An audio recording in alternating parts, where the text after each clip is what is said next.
In this video, I'm going to show you 10 things you absolutely have to do as soon as you get your first Kindle, and be sure to watch till the end because the last 3 things I have are probably items that even longtime Kindle users don't even know about. The first thing I want to show you is how to increase privacy on your Kindle. What you're going to want to do is go to your settings, device options, privacy and security, and then toggle off the option over here for privacy. It sounds very misleading because you're turning off the option for privacy, which sounds like you're making your Kindle less secure, but what you're actually doing is telling Amazon you don't want your personal information to be used for marketing purposes. Now, in reality, you'll still be seeing ads on your Kindle anywhere that you normally do, but by turning off this option, you are telling Amazon you don't want them to be tracking all your data on the Kindle and then analyzing it for marketing purposes. Now, some people like keeping this on because they want to have more customized ads that they might actually find useful, but for me personally, I like having my Kindle as private as possible, so I turned this option off. The second tip that I have for you is a very simple one, but very useful as well. When you unlock your Kindle, go to the library tab on the bottom. This should just be a one-time thing.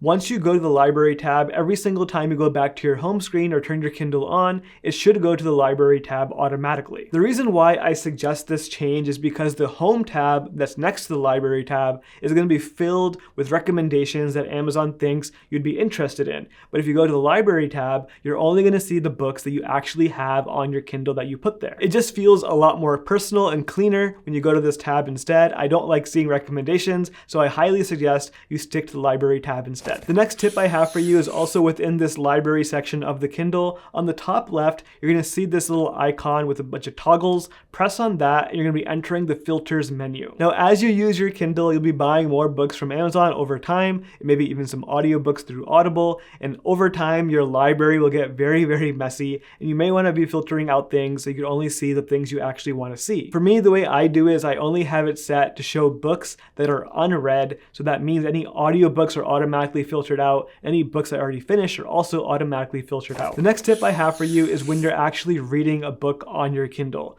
I want to highly suggest you drag your finger across sentences and paragraphs that you find really helpful or relevant to you, things that stand out to you. This is the highlight feature that I'm referring to. Being able to just highlight the most important things to you and then revisit them later is such a wonderful feeling, and you could also very easily add a note if you want to using the on-screen keyboard. Highlights do take some extra effort, but you'll thank yourself after you finish your books, so you can easily go back and find them. The next tip I have will only work on the more recent Kindles. When you're reading a book, you want to go to the AA menu, followed by the More section, and look for an option called Page Turn Animations. Now, I don't know about you, but I often go back and forth between pages, and by default, it's really hard to see if you're going forward or backwards. When the Page Turn Animations are turned on, it's very easy to tell which direction you're going. I also think it just looks really nice when it just swipes across the page like that. It adds a bit of flair while you're reading. While we're in the settings over here under the AA menu, I also want you to go to my next tip, which is turning on the clock while you're reading. Having the time visible while you read can be very helpful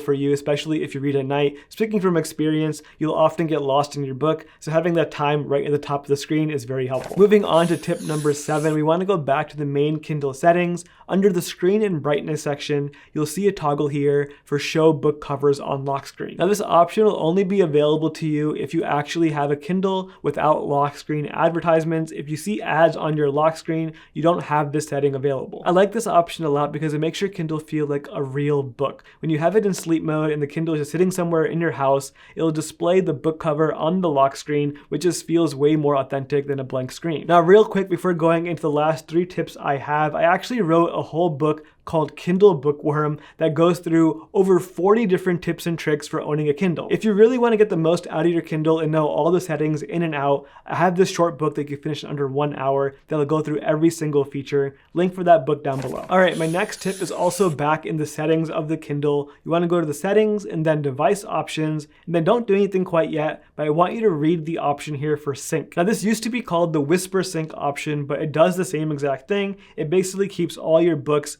in sync between all your different devices. The reason why I'm bringing this up is because this is also the option that gives Amazon permission to track every single tap that you make on your Kindle. In order for them to be able to sync your books across your phone, your Kindle, your iPad, or anything else, they have to be able to know exactly what you're doing. And again, going back to privacy, if privacy is important to you and you only plan on reading on your Kindle and nothing else, turn this option off. The next feature I want to show you is back when you're inside of a book. You want to go to the 3 dots on the top right and open up the vocabulary builder. Every time you're unsure of a word while you're reading, you can press and hold on it. A dictionary definition will come up so you can understand what the word means, but all of those words are also being saved into this vocabulary builder feature. This is a great way to go back and quiz yourself on all the words that you've looked up in the past across all your books and increase your vocabulary. I really think it's a really smart thing Amazon added. The last and final tip that I want to recommend to you is back on your home screen, press the 3 dots on the top and open up Goodreads. Goodreads is a social media website that's also owned by Amazon that directly connects to your Kindle and allows you to keep track of all the books that you're currently reading,